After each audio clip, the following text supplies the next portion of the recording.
Computer. Welcome, welcome everyone for joining us for the virtual side event on the margins of 2026 High Level Political Forum, sponsored by the Women's Health and Education Center. Its acronym is WHEC. If you have any questions during the session, please feel free to write in the chat box, or after the session is over, contact the speakers directly. Their email addresses are written on the website on Meet the Speakers page. We have very talented speakers joined us today from many universities from USA, India, and Africa, and also many NGOs. So let us get started.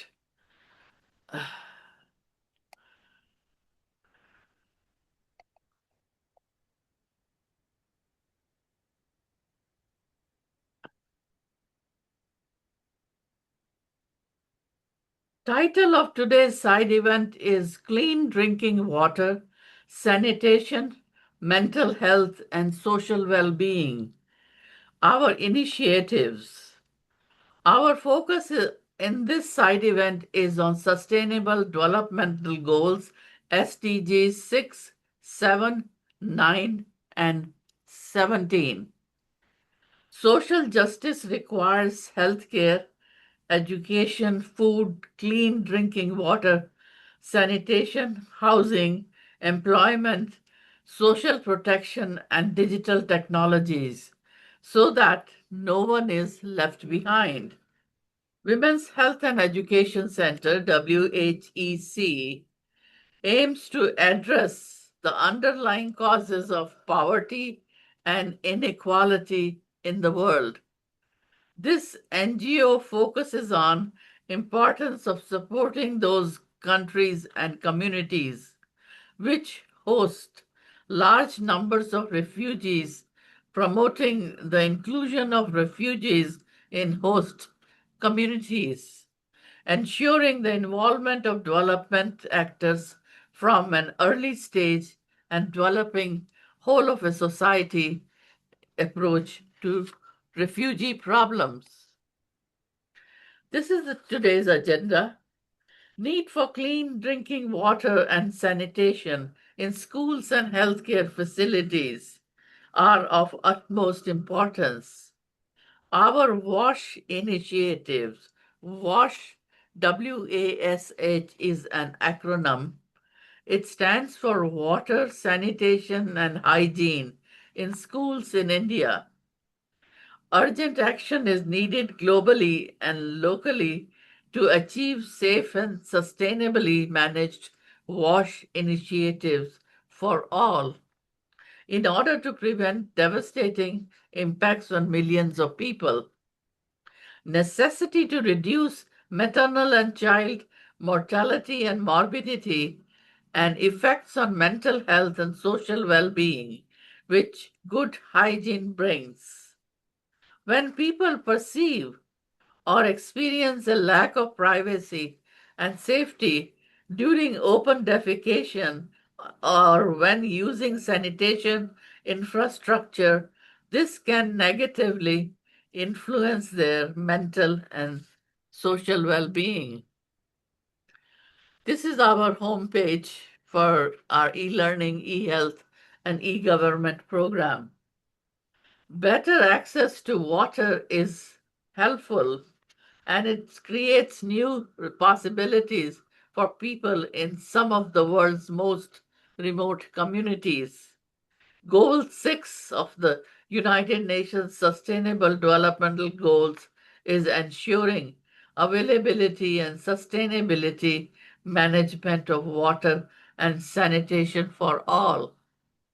Water is at the core of the sustainable development and is crucial for socio-economic development, energy and food production, healthy ecosystem, and for human survival itself. Water is also at the heart of adaptation to climate change, serving as the crucial link between society and the environment. Water is also human right issue. Social justice requires healthcare, education, food, clean drinking water, sanitation, employment, social protection, and digital technologies that no one is left behind. At human level, water cannot be seen in isolation from sanitation. Together, they are vital for reducing the global burden of disease and improving the health, education, and economic productivity of population.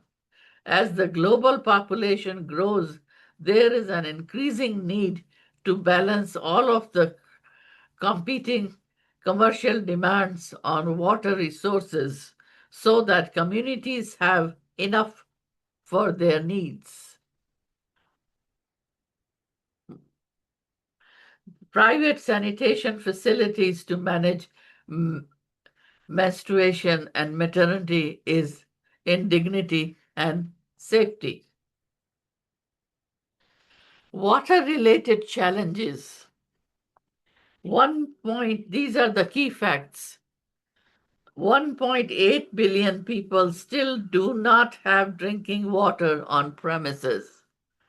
3.8 billion people, nearly half of the world's population, still lacks safely managed sanitation, including 345 million who participated open defecation. Improving access to water, sanitation, and hygiene can save 1.4 million lives per year. Better water, sanitation, and hygiene could prevent the deaths of around 1,000 children under 5 of age per day. Approximately 10% of global population lives in countries where high and critical water stress is seen.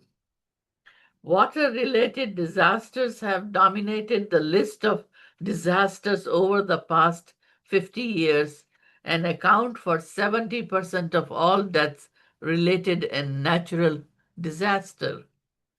44% of household wastewater is not treated properly, damaging ecosystem and human health.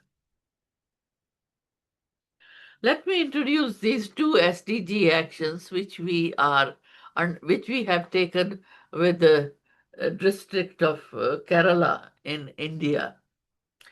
Uh, First SDG action number 49770. Its title is Water and Sanitation, essential to improve maternal and child health. This project and program is initiated in Kerala schools and in India. Urgent action is needed globally and locally to achieve safe and sustainability water, sanitation, and hygiene for all, to prevent deaths and spread of the interactions and infectious diseases in schools and healthcare facilities. One of the most recent milestones has been recognized in July 2010 by the UN General Assembly of the Human Right to Water and Sanitation. The Assembly recognizes that right of every human being to have access to have enough water for personal and domestic uses, meaning between 50 and 100 liters of water per person per day. Water must be safe, acceptable, and affordable. Water costs should not exceed 3% of household income. Moreover, the water has to be within 1,000 meters of the home, and collection time should not exceed 30 minutes. The initiatives in Kerala, in India, can be accessed via this web link. Please review this project at your convenience. Now, the SDG action number 50616, implementation of WASH in India.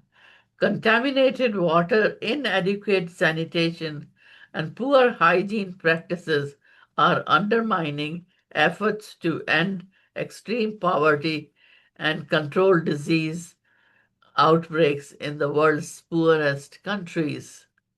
Without safely managed water, sanitation, and hygiene services, people's well being, dignity, and opportunities are severely impacted, particularly women and girls. According to the WHO, at least 1.7 pe- people. uh,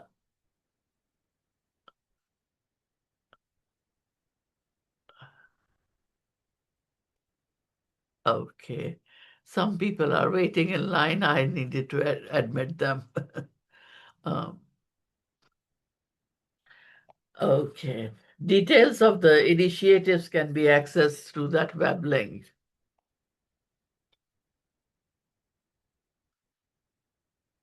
Safe, fresh water and sanitation is basic human right, yet across the world, women do not have an equal say in how it is collected and managed. WHEC's aim is to make prosperous, safer, equitable future with special focus on schools and healthcare facilities. Improved sanitation and economic benefits are linked and are well established, and solutions to the problem are known and cost effective.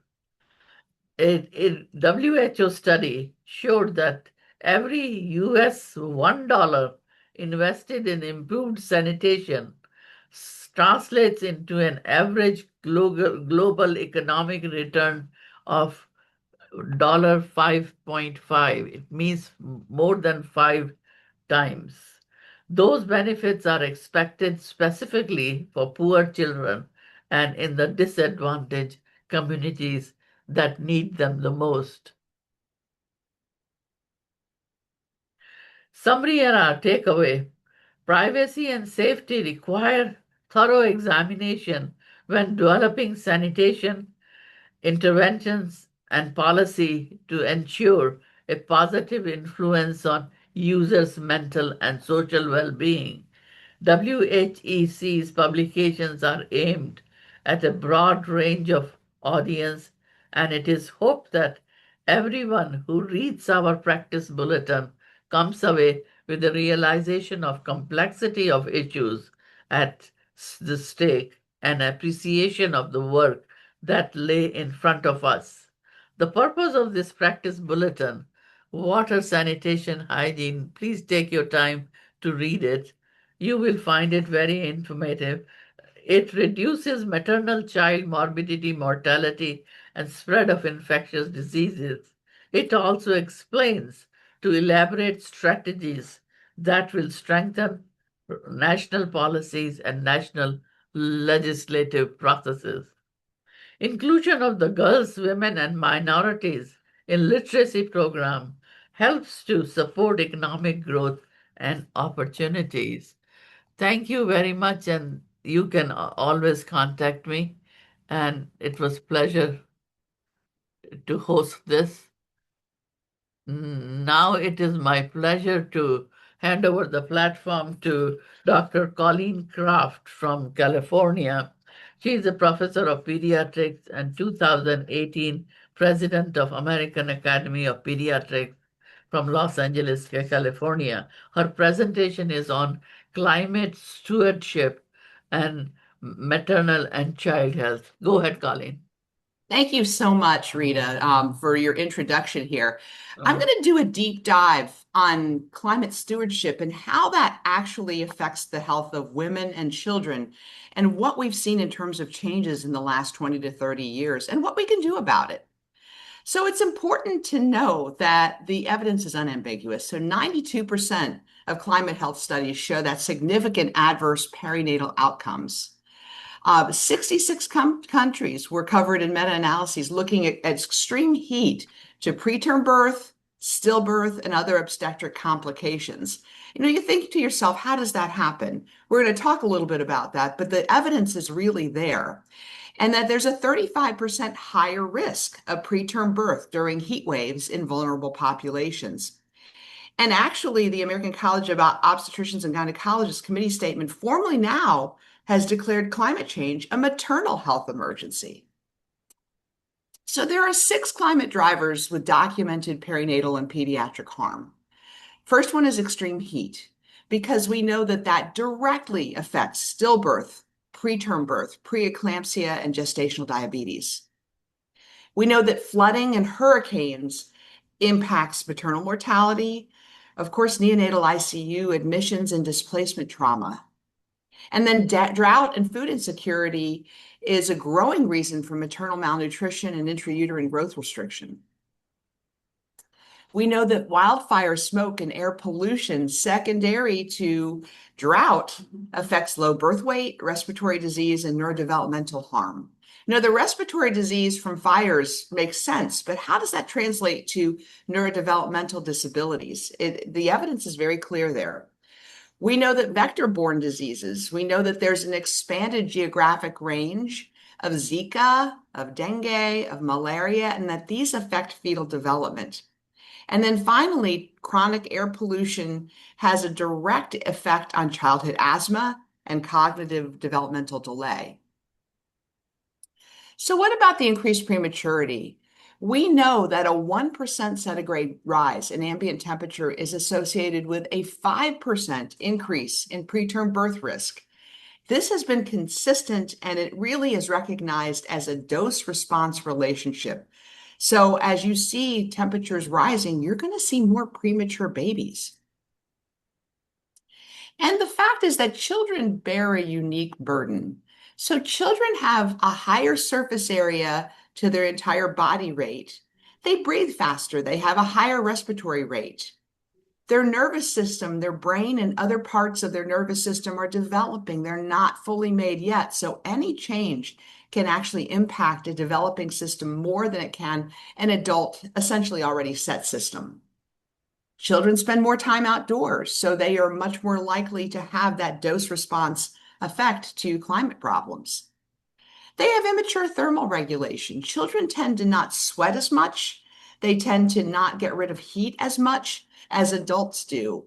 They also have an immature cognitive response to this. So if you're out playing with a bunch of kids, you have to stop them to get them to drink water because they're not going to do that on their own like an adult would. And that many have been through displacement and trauma because of climate-related problems. But climate change affects every child, even in well-developed countries. It is estimated that 88% of the global burden of disease due to climate change actually occurs in children under the age of 5. And of course, children in the low-resource countries are at highest risk because they're already experiencing increased severe heat events. All you need to do is look at what happened on the East Coast over this last weekend. I was in Richmond, Virginia. It got up to 108 degrees there. I lived there for 30 years. It never got that hot. There are changes in pollen allergy season where we're seeing that allergy season lengthen. There are altered infectious disease patterns where you're seeing infectious diseases where you never used to see them before. And then worsening severe weather events that displace children and families. This is a very interesting map here on the left, looking at the United States and Canada. What we know is that as you go north, look at Saskatchewan, there's longer ragweed and pollen seasons. And we see this in the clinic. I had a child come in last week whose eyes were swollen shut with allergy and had facial swelling, and the parents had been using antihistamines and drops, and this child was just having a very severe allergic event. This is in California, where we used to not ever see this, but we're seeing it now. We're seeing vector-borne diseases like Zika in new areas around the world, and that there's more heat-related illness. The other thing that's really important to see as an effect of increasing carbon dioxide is that our grains are less nutritious than they were a generation ago. This is very important in maternal child health. Rising CO2 lowers crop proteins. So what we see is that there's less protein content in our wheat flour. So if you think about what expectant moms are eating and what children are eating, there's less protein for that developing baby because of rising CO2 levels. So what do we do about this? I mean, we know the effects are clear there. We also know that there's some evidence-based solutions to really help with changing this and turning it around and to help our mothers and children. What we really need is the political will to make this happen. But let's talk about some of those targeted climate actions that can protect mothers and children. First is regulating industrial and diesel pollution near residential areas. What we know is that what's talked about with the EPA PM 2.5, those are fine inhalable particles with diameters of 2.5 micrometers.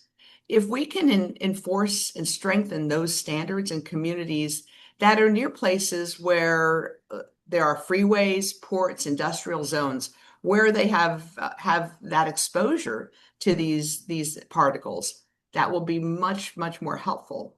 If you look at the graphic on the left-hand side, what we know that diesel exhaust causes are things like increased episodes of autism, higher risk of stroke, higher risk of lung cancer and birth anomalies. So really looking at those communities that are close to these areas and regulating this is very, very important. If we were to accelerate fleet electrification, if we had more electric buses, electric trucks, this would disproportionately benefit low-income neighborhoods because that's where pregnant women and children breathe the most diesel exhaust. We actually have some evidence that this works. In California, our diesel emission standards were associated with measurable reductions in preterm birth when we actually hit those standards and continued to regulate them. Reducing wildfire smoke exposure, really, really important. And of course, the first piece of this is prescribed forest management that reduces those catastrophic wildfire events. And understanding water and, as Rita talked about, the safe water, having water available so that we have prevention of wildfires.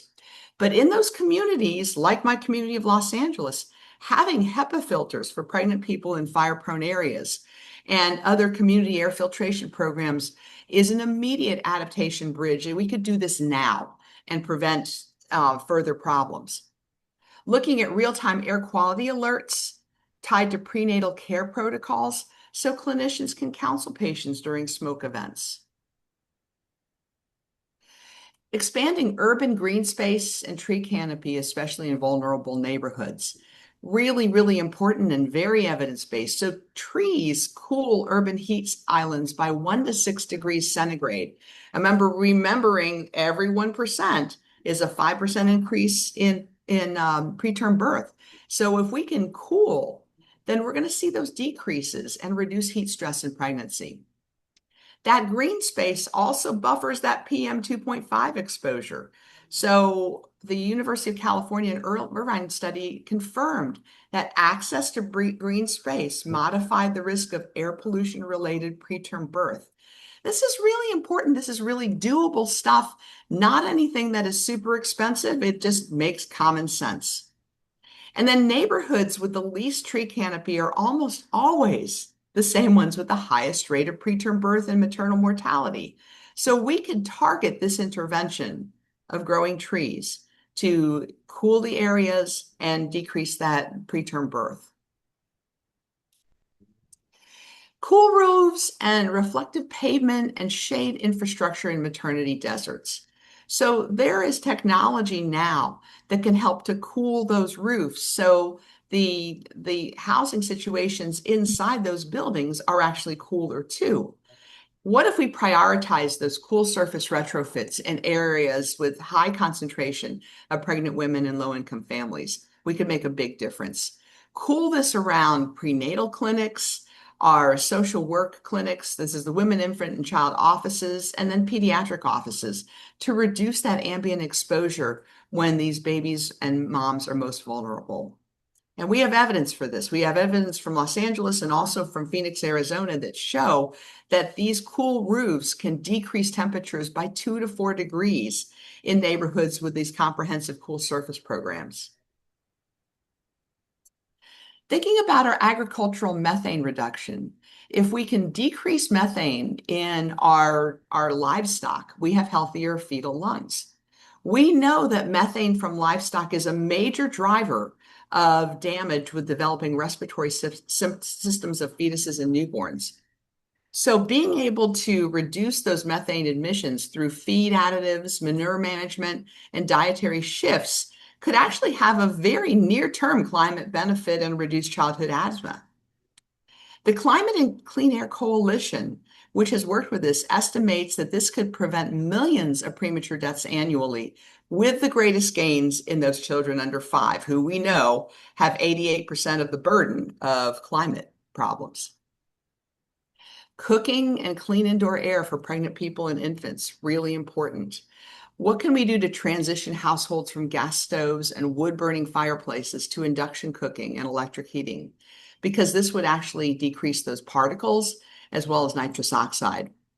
Indoor air pollution is often 2 to 5 times worse than outdoor during cooking, and this is particularly harmful during the first trimester of pregnancy. So programs that subsidize air purifiers and cleaner cooking for our low-income families in the United States, we could target those moms who are on Medicaid or public insurance to help to improve some of their cooking.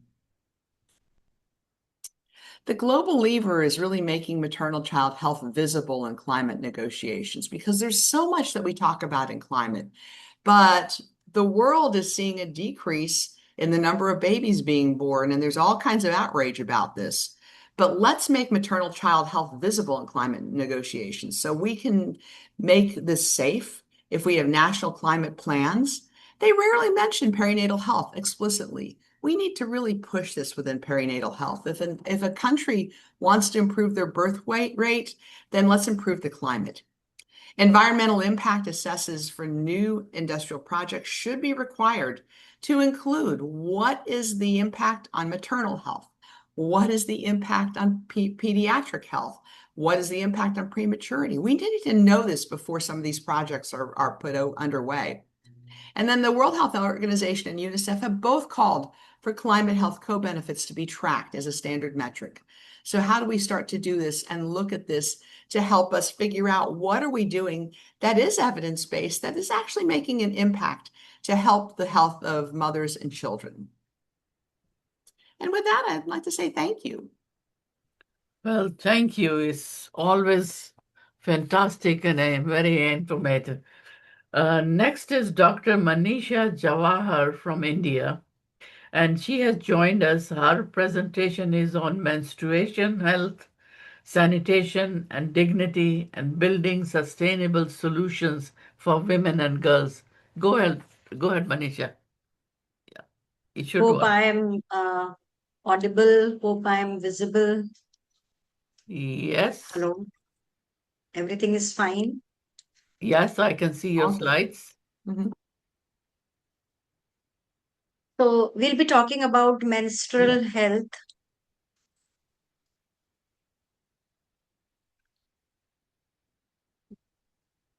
Actually, I have this bar. Okay. So we'll be talking about the menstrual health, sanitation, and dignity, building sustainable solutions for women. Today, we are on the crossroads where WHO has committed towards health for all. UNESCO is committed towards universal education, and UN wants to have human dignity for all. But the truth intersects them all. And the truth is, every month, 1.8 billion women menstruate globally. And out of these 1.8 billion, 500 million women or girls lack basic menstrual hygiene tools, privacy, and dignity. And those who believe that these 500 million women are from the global south, it will be a news for them. It's not like that. These women are from the global superpower, United States, they are from Europe, they are from other places. Because many policies, government policies have made the period products, menstrual hygiene tools expensive, because of which women have to resort to either unhygienic products, or they have to leave, they have to choose between either food or a menstrual product, or they will use the menstrual product for a prolonged time, like the tampon or pad for more than 12 hours, just to be in cost. It's a official uh, data that 25% of adolescent girls and most lower income group women in US struggle to afford menstrual products and to use them as prescribed. Like I told, a change every 6 hours, the norms of menstrual hygiene cannot be followed. Many girls and women, they cannot work, or they have to drop from their school, or many of them land in depression because they are not able to afford this basic health facility. Even European Parliament says 10% of menstruating women face period poverty. Definitely, some policy gaps are there. Initially, all the states in the USA used to charge sale tax on the period products. But then Minnesota was the first state, I think in 1981, to exempt these products from tax, and around 23 states followed it. But still, 18 states charge sales tax on period products, making it very expensive and difficult to afford. And otherwise, also, women have to pay more tax on toiletries. This discrimination exists in US. So, what about the low to middle income countries? 2 in 5 schools in the low and middle income countries provide, just 2 schools in 5 provide menstrual health education. Just 1 in 3 schools have dustbins and toilet for girls. And apart from this, there is a deep seated cultural stigma in these countries. Result: 15 to 31% school dropouts post MENARC. Now, there is another crisis which occurs within crisis. War is the new reality of today's world. And just imagine women surviving these war situations, or flood situations, or any climate emergency situations. What will they use? As Dr. Rita said, wash. We have wash. We will think of providing water to these places. We will think of providing food to these places. We will think of providing other amenities, medicines, but no one will think of providing menstrual hygiene products. So what these women will do? At times, they even use these cow dung, which is wrapped in a paper or wrapped in a this cloth. These cloth may be unhygienic, they may be contaminated, leading to an epidemic of genitourinary infections. And how can WHO achieve the goal of health for all with such situations? Because crisis is not once in a lifetime, it's a regular thing. Just as we say we will provide water and food, we should also think of providing menstrual hygiene products in these areas. So, lack of affordable menstrual hygiene products will not help us achieve the Sustainable Development Goal 3 of health. Definitely, because of school dropouts, quality education is not possible, gender equality is not possible, and clean water and sanitation is not available. So, these menstrual hygiene, because separate toilets are not available, at times water is not available. So, what the girls will do? They will drop out. Even the women cannot go on work if The workplace doesn't have a proper female gender specific toilet with water facility, with dustbin facility. Scotland realized this period poverty, and they were first in the world to make period products free. Catalonia in Spain, they are very realistic. So they provided free reusable menstrual products to avoid environmental hazard of uh, pads. Supreme Court of India, it directs on implementation of menstrual health facilities in all schools, be it state, be it private, because inadequate access to menstrual hygiene is actually violation of fundamental right to life, it is violation of fundamental right to education, it is violation of fundamental right to equality, and it is also a violation of right to education act. It was found by the Supreme Court that this is a basic facility, and to uphold the dignity of a woman, to uphold the dignity of a girl, it is important that we provide menstrual health facilities in schools. We have separate toilets, we have usable water in these toilets so that these girls don't drop out. Only then we will be able to have inclusive growth, equality, and circular economy. So the directions issued by the court were gender segregated toilets with usable water in all educational institutes, whether government or private, and free sanitary napkins and environmentally compliant disposal mechanisms. So this was the Supreme Court ruling, but the truth is, what is the hidden cost behind free sanitary pads? If these pads are burned, toxic fumes will disturb the environment. Colleen was just talking about disturbance. If they are landfilled, plastic pollution will be there. If they are flushed, the drains may block. If they are discarded, this is definitely an unsafe waste which the animals, stray animals may eat. So these plastic rich pads, they are hazardous waste. And in the time of FIFA, we need to show a red card to this. So it's time to move apart from the two dangerous myths. One, we have already seen that menstrual poverty is not the crisis of global south alone. It is the same situation. It's not same, but few women may be suffering in the developed countries, more women may be suffering in the middle income, and most women may be suffering in the low income. But the problem is everywhere. And distributing single use pads can resolve this problem is another big myth, because it's an environmental hazard, as we'll see in coming some time. So let's green the red. This red, or the menstruation, should be environmental friendly only. If we are using a menstrual cup, here is a menstrual cup.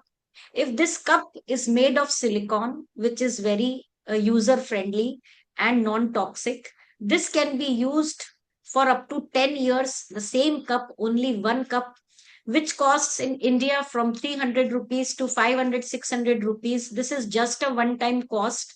And this needs very little water, because it can be just wiped with a tissue paper and reused.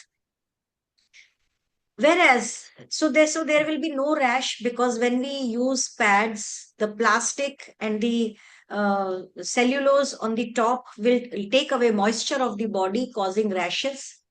There will be no cash. Just now I was discussing with Dr. Rita, and she said my periods costed me a fortune.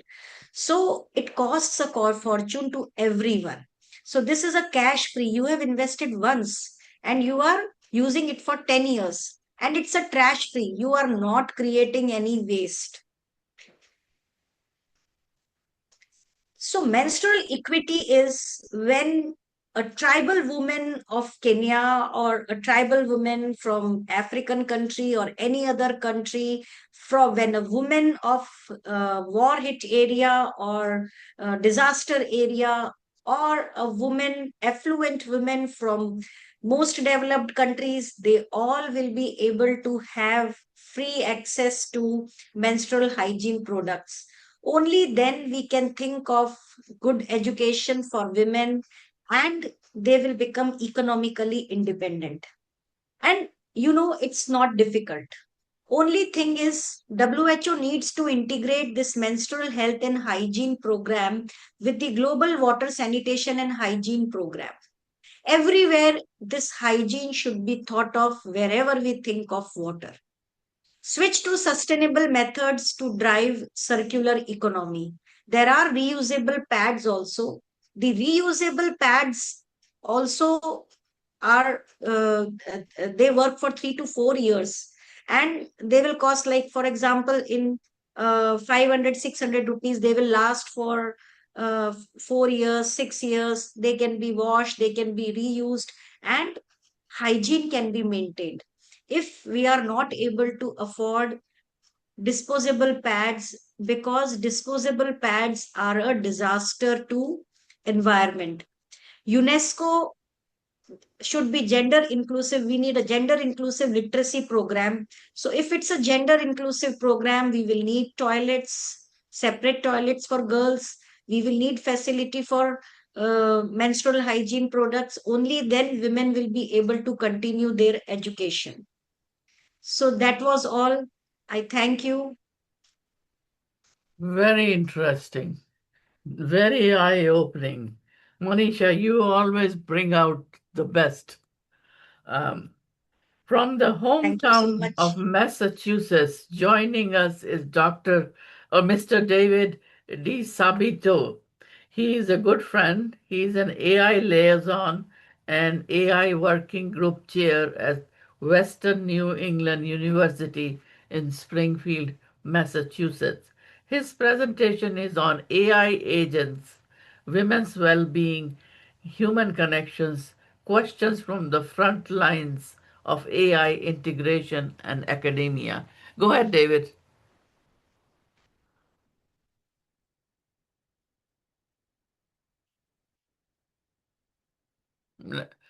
You're on mute. You are mute. David, you are mute.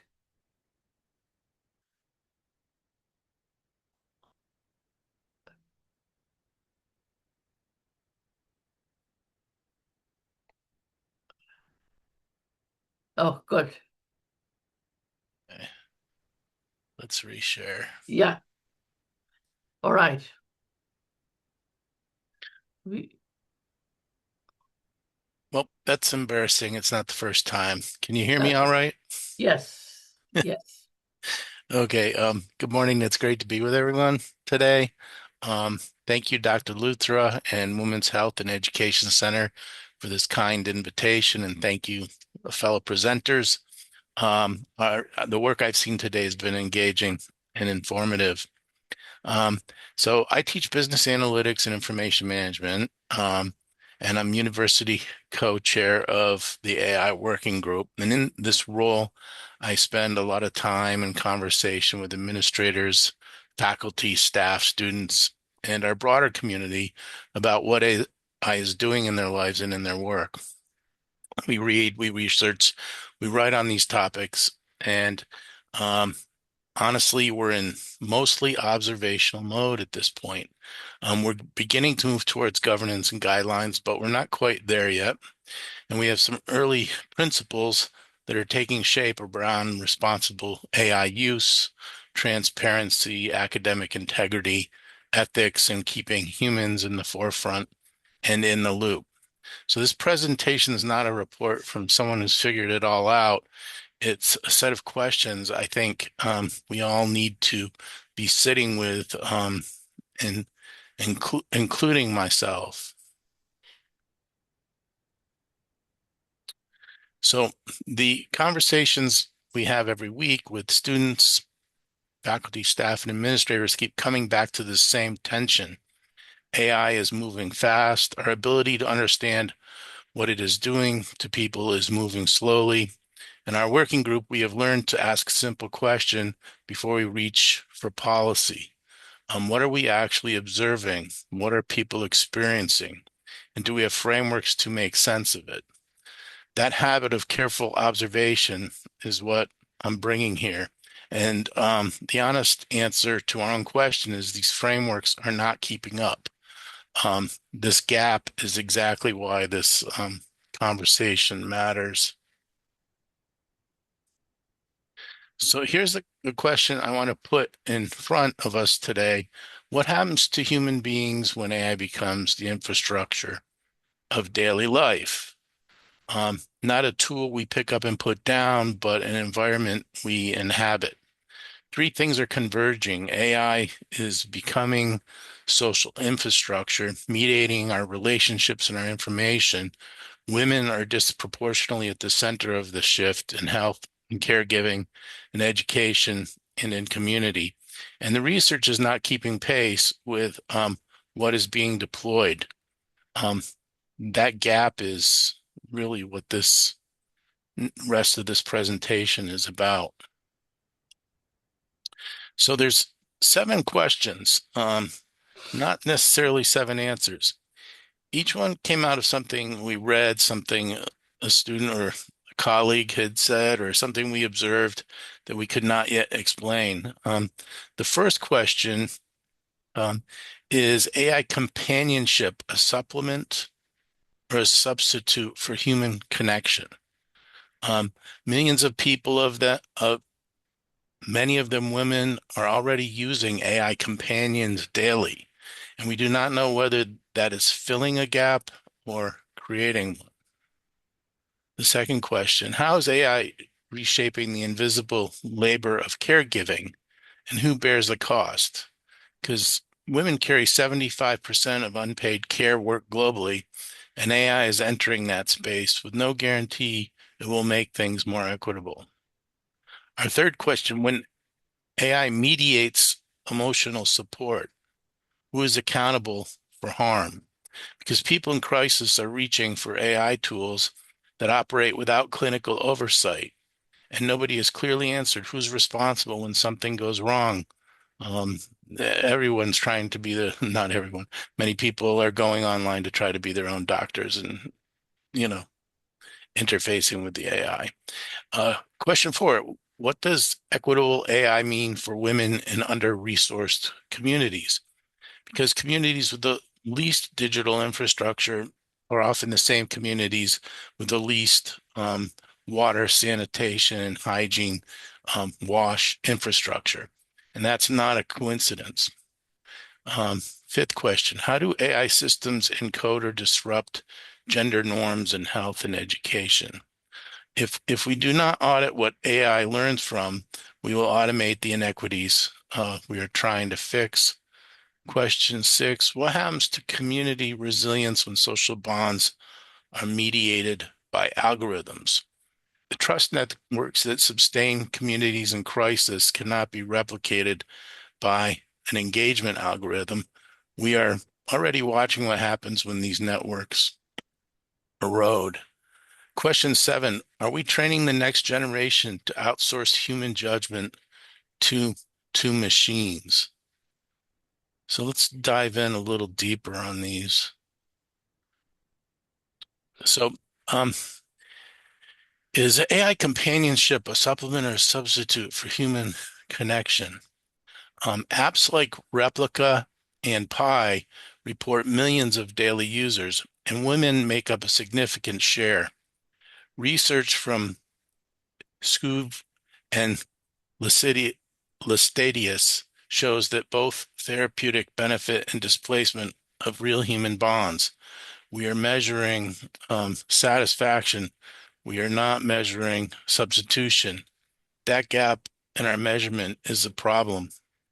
And even myself, I haven't used it at all for trying to, find a friend or romantic relationship, but I am using it intensely to solve problems and do computer coding. And I am finding that it almost does feel like a friend. It almost does feel like a coworker. And I don't know what that means. And it's an interesting question for us as humans. Where are we going with all of this? What does this mean to our mental health. The second question is women. How is AI reshaping the invisible labor of caregiving, and who bears the cost? So women are carrying 75% of the unpaid care work globally. AI tools are entering that space fast. The key risk is that AI offloads emotional labor onto automated systems rather than redistributing it more fairly. Who's building these tools, and are they designed for women doing this work or for someone else's convenience? So question 3, when AI mediates emotional support, who's accountable for the harm?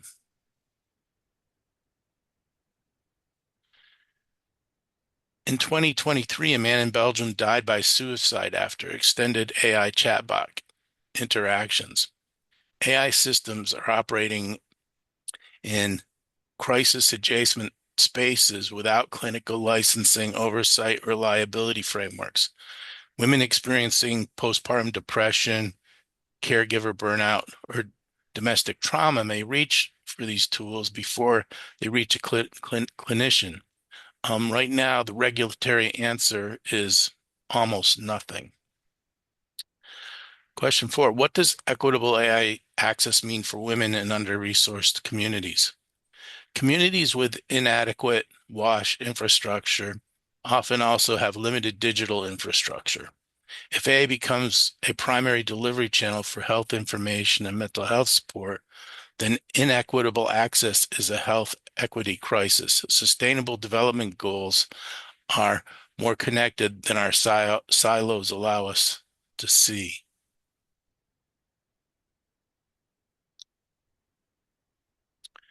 Question 5, how do AI systems encode or disrupt gender norms in health and education?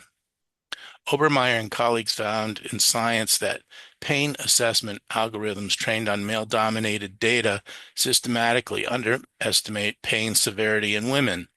This is not a software bug. This is a historical bias that's automated. What happens to community resilience when social bonds are algorithm mediated? Meta's own internal research found that engagement algorithms amplify divisive content and weaken civic trusts. For women in displaced or water-scarce communities, those trust networks are the safety net. An algorithm cannot replace the human community. Question 7, are we training the next generation to outsource human judgment to machines? Women who are first-generation students or who study in under-resourced environments may be most affected by both AI's promise and its risks. The students in our classrooms are handling decisions to AI that should be learning to make for themselves. In other words, decisions are being made by the AI without serious critical thinking by people that are using the AI. So what can we do now?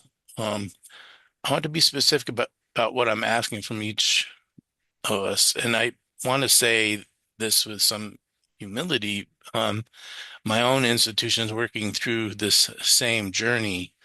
For researchers, maybe we wish to conduct longitudinal studies on AI companionship and social isolation, disaggregated by gender, audit AI health tools for gender bias, measure substitution effects, not only satisfaction, build cross-disciplinary teams that build AI expertise together with clinical and social science expertise. For educators, teach AI literacy as a health literacy competency, develop curricula on human and AI relationships for young women and girls. In our working group, we are learning that these conversations need to happen across the institution and not just departmentally in silos. for policymakers, establish regulatory frameworks for emotional AI, required gender disaggregated AI impact assessments, link AI access, equity, explicitly to SDGs. We cannot govern what we have not first agreed to observe carefully.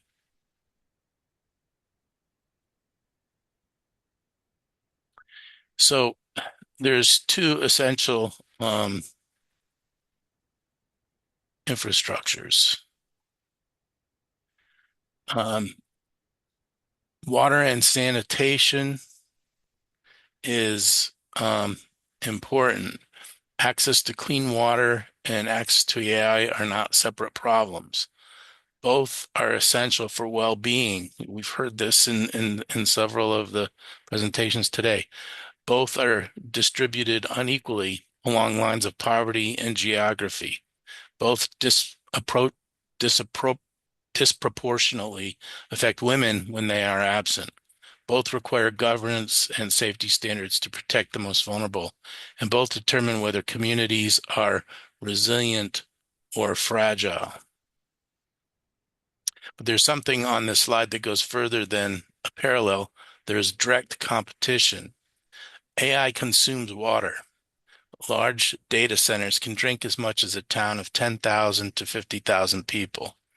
In the United States alone, data centers consume more than 17 billion gallons of fresh water in 2023, drawn from the same aquifers and potable supplies that communities rely on for drinking water.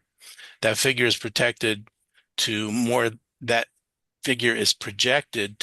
than double by 2028, driven primarily by AI workloads. A single large facility can use as much water in a day as a small city.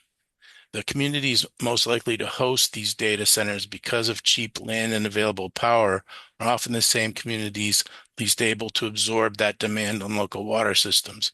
And they are frequently the communities with the least political power to push back. The SDG frameworks we work with within every day have the architecture to address this, but we need to name AI infrastructure as a water equity issue, not merely a technology issue. When we do that, the path forward becomes much clearer.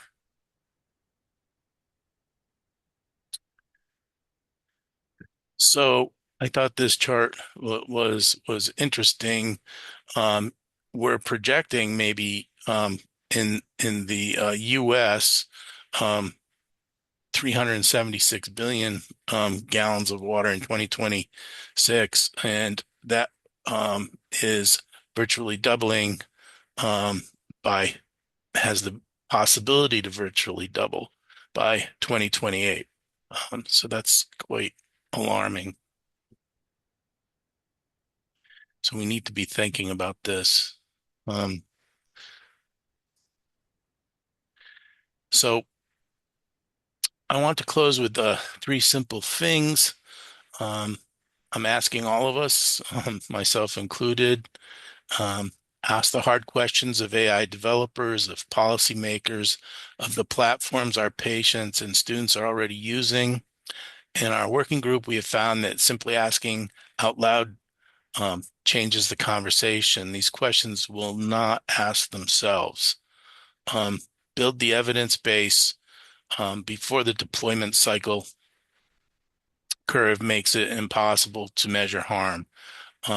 Gender disaggregated, longitudinal, and cross-disciplinary. The window is narrow. Claim your seat at the AI design table. Clinicians, educators, community leaders, and the people doing this work every day need to be in the room where AI systems are built. That table is being set. There is still time. The infrastructure of well-being, including water, sanitation, and now AI, must be built with equity, or it will perpetuate inequity. And I'll send this to Rita. Here's some of the references.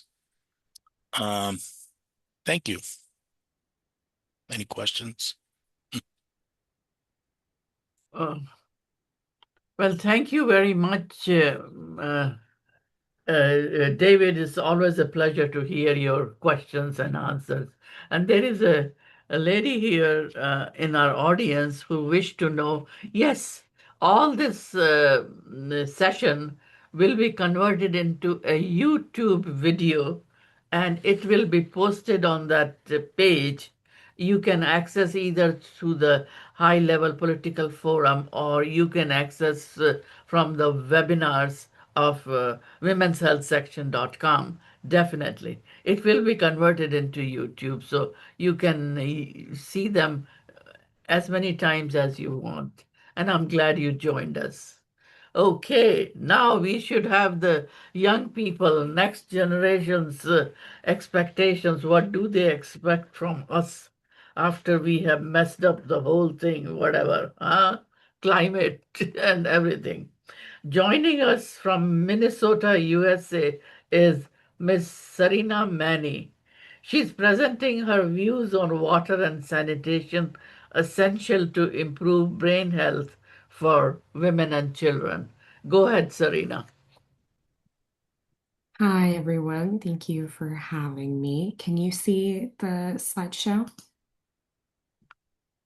Yeah, Yes. it's visible and you are audible. Okay, perfect. So, good morning. I will be talking about the ripple effect.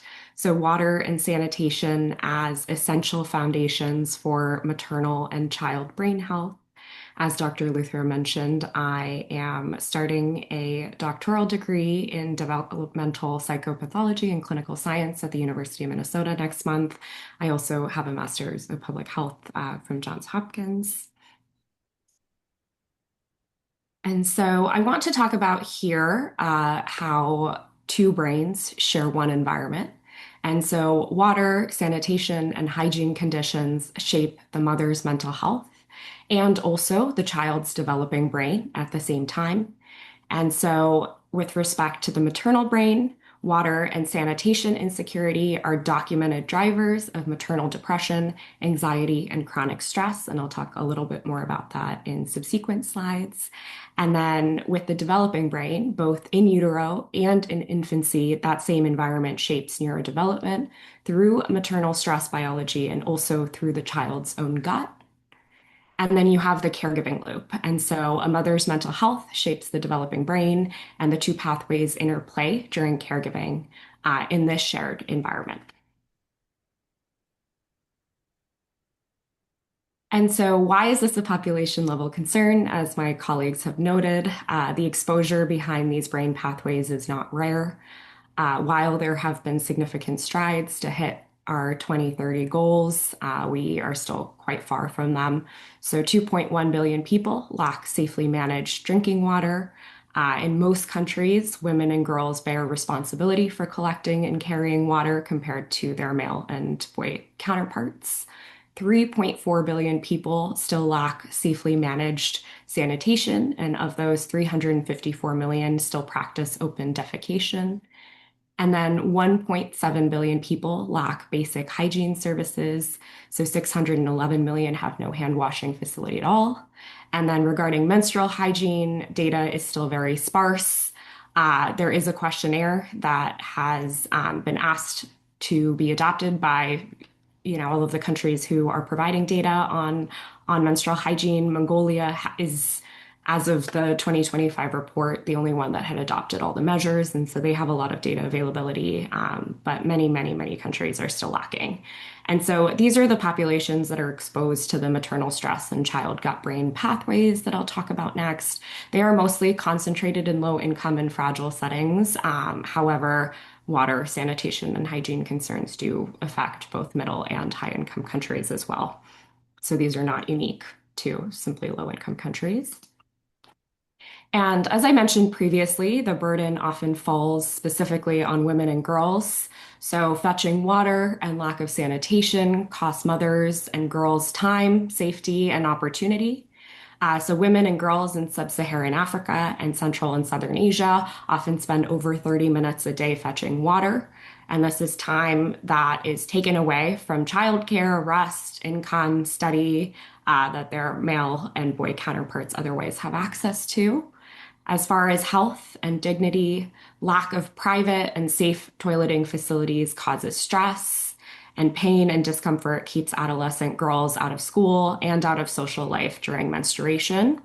And these things have cascading effects. So they often start in adolescence for girls, and these time and health burdens cascade. For mothers, it often reduces the attention and stimulation available for early childhood development.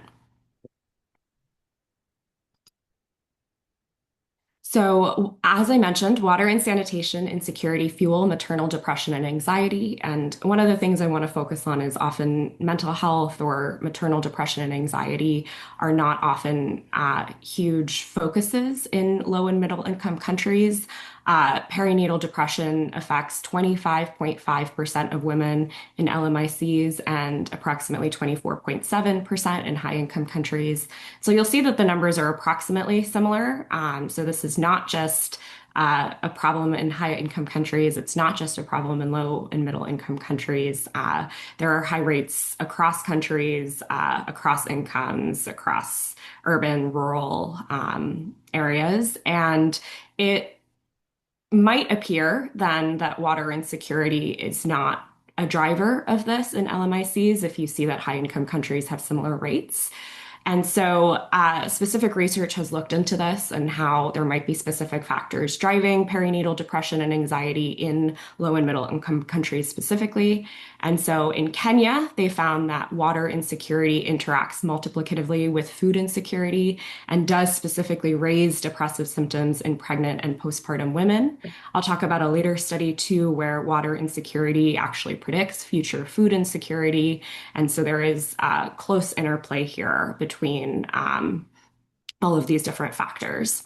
And then a meta-analysis of 25 studies, which included 16 countries and 23,000 people, found that water insecure households had over 5 times the odds of common mental disorder symptoms. And so CMDs, that would be depression or anxiety, versus water secure households.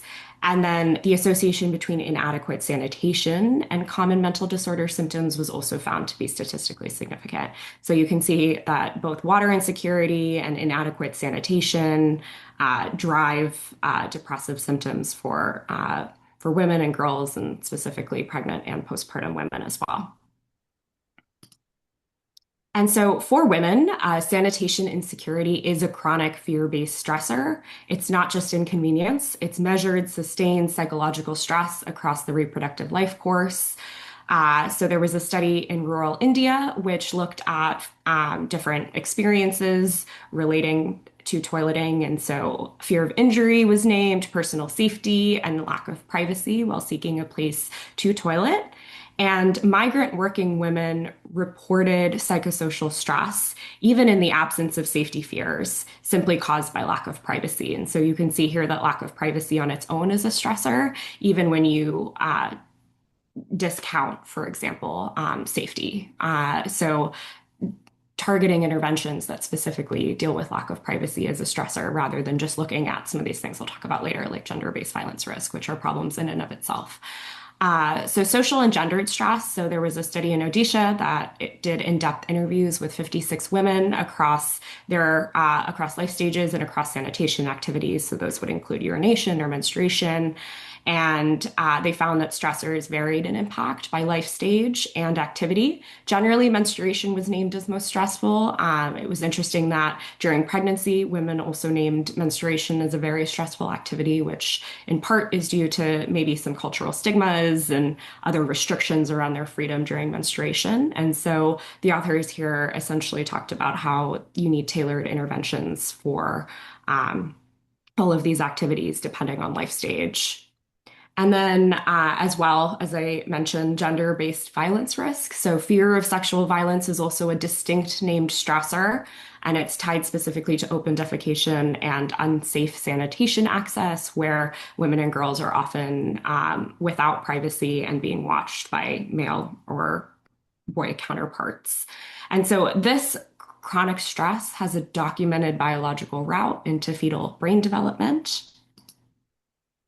And so, just a quick sidebar about how maternal stress physically shapes the fetal brain. And so, maternal cortisol can cross the placenta into fetal brain circuitry. And so, you have wash driven chronic stress on the mother, which then elevates maternal cortisol through the HPA axis. And then the cortisol can cross the placenta and bind to the fetal hippocampus and amygdala. It is estimated that only 10 or 20% of maternal cortisol actually reaches the fetus. But of that 10 or 20%, about 50% of that can be due to these sort of elevations. And so that's a large percentage that has the potential to be impacted by maternal stress. And then the result is that you have altered infant cognitive and emotional development.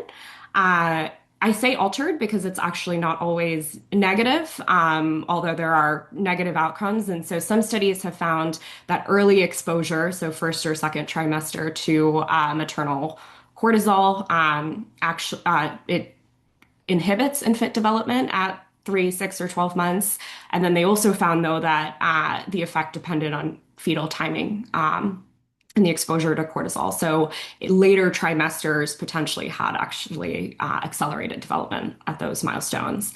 And then you also have fetal fMRI, which has shown hippocampal connectivity is also associated with maternal cortisol and distress.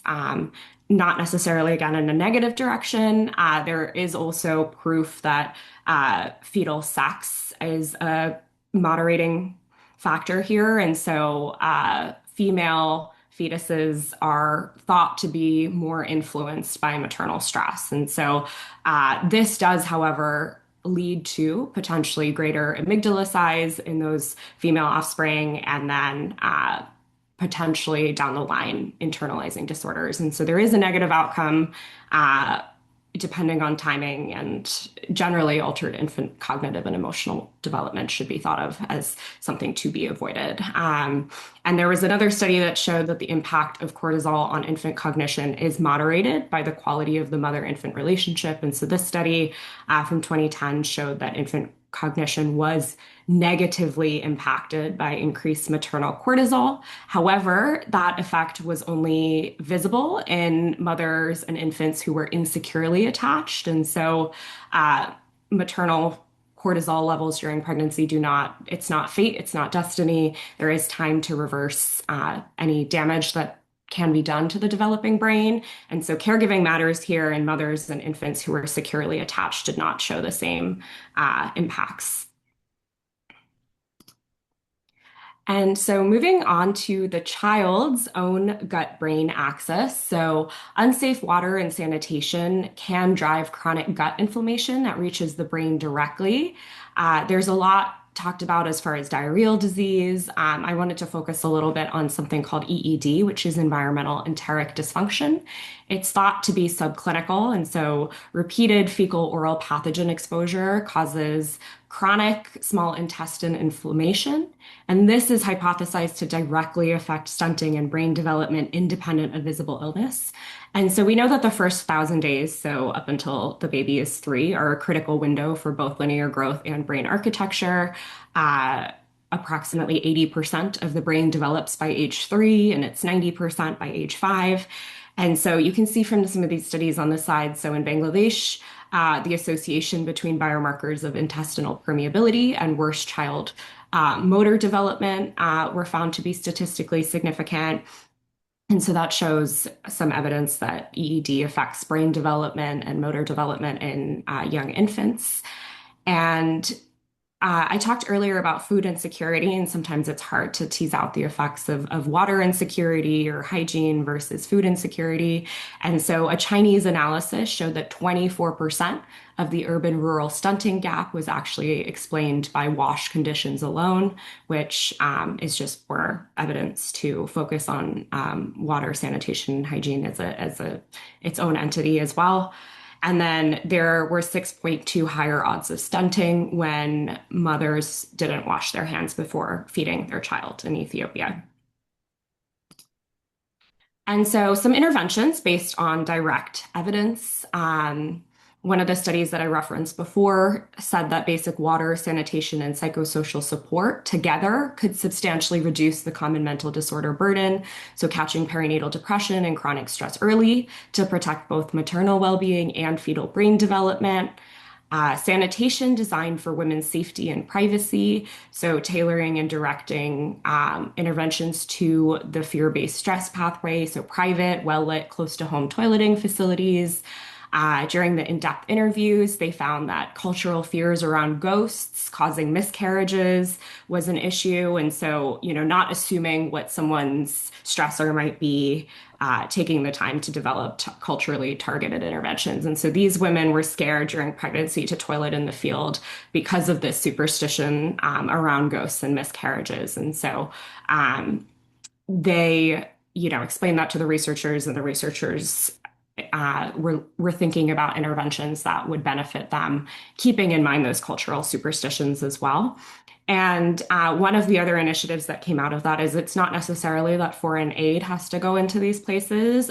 There was collective action on the ground by brides, a slogan that is roughly translated to "no toilet, no bride."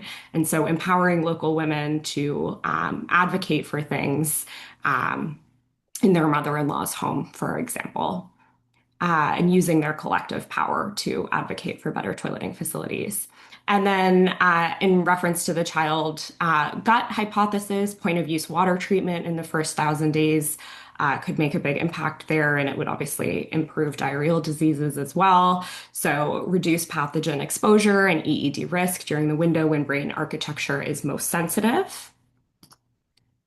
And then the ask here is to integrate and not to silo. And so fund WASH as brain health infrastructure, make mental health and brain health a priority for both mother and baby, direct financing towards integrated support models. I recently worked on maternal health and maternal and child health in New York City, and we had a place-based model where mothers could find everything that they needed for their health care and support needs in their neighborhoods. These models are found to be very scalable as long as they're culturally competent and locally tailored. And then design sanitation for women's safety, as I mentioned, so making privacy, lighting, and proximity a funded design standard, enabling local action. And then also tracking, so track brain health outcomes alongside WASH monitoring, add maternal common mental disorder screening rates and child cognitive assessments to WASH monitoring frameworks. We know that brain health and mental health impact physical health. We know that it cascades from mom to baby, and we need to allocate funding accordingly and track metrics accordingly. And so, in conclusion, the water we provide shapes two brains at once. Investing in WASH is investing in maternal mental health and in the developing brain of the next generation. Thank you. And these are my sources, and feel free to email with any questions. Well, thank you very much. It was excellent. As I told that young lady who was asking the question, this presentation will be converted into the YouTube video in next couple of hours or so. It'll be posted on womenshealthsection.com. It will be posted on HLPF page, so you can access it from anywhere and enjoy watching it. Good luck, Sarina. Come again, and it was an excellent presentation. Any other questions? We are out of time, rather. So let's say goodbye, but you can always access this information anytime at your convenience. So let's stop recording at least.